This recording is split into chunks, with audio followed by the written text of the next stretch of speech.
öğütünde rahmetli babam oğul kötü insan olma demişti. Yaptığın her işte adaletli ol, sakın hakkı gözden salma demişti. Babam salma demişti. Her daim sen ol ki sözünün eri, başın yüce olsun bedenin diri. Hak bildiğin yolda kararlı yürü, yorulup usanıp yılma demişti. Babam yılma demişti.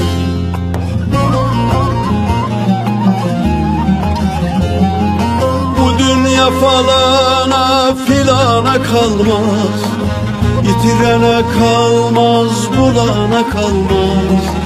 Ağlayanın malı gülene kalmaz.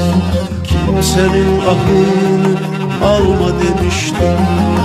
Bu dünya falana filana kalmaz, yitirene kalmaz, bulana kalmaz.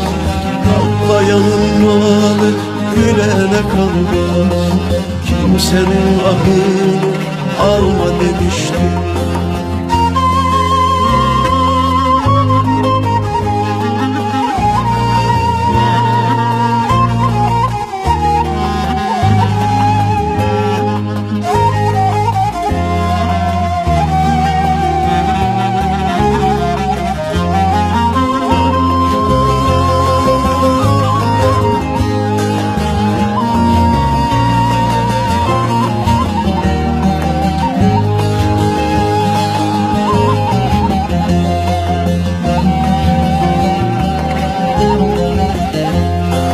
Kırmayasın yaşacın dalını, bükmeyesin fukaranın belini.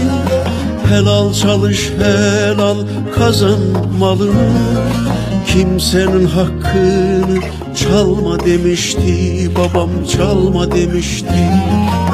Cahilin elinden tut getir yola, taşı muma çevir dikeni güle.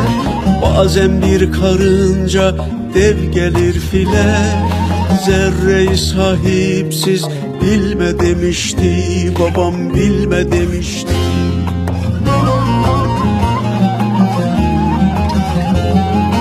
Bu dünya falana filana kalmaz, yitirene kalmaz, bulana kalmaz. Ağlayanın malı gülene kalmaz. Kimsenin ahını alma demişti. Bu dünya falana filana kalmaz, yitirene kalmaz, bulana kalmaz. Ağlayanın malı gülene kalmaz. Kimsenin ahını alma demişti.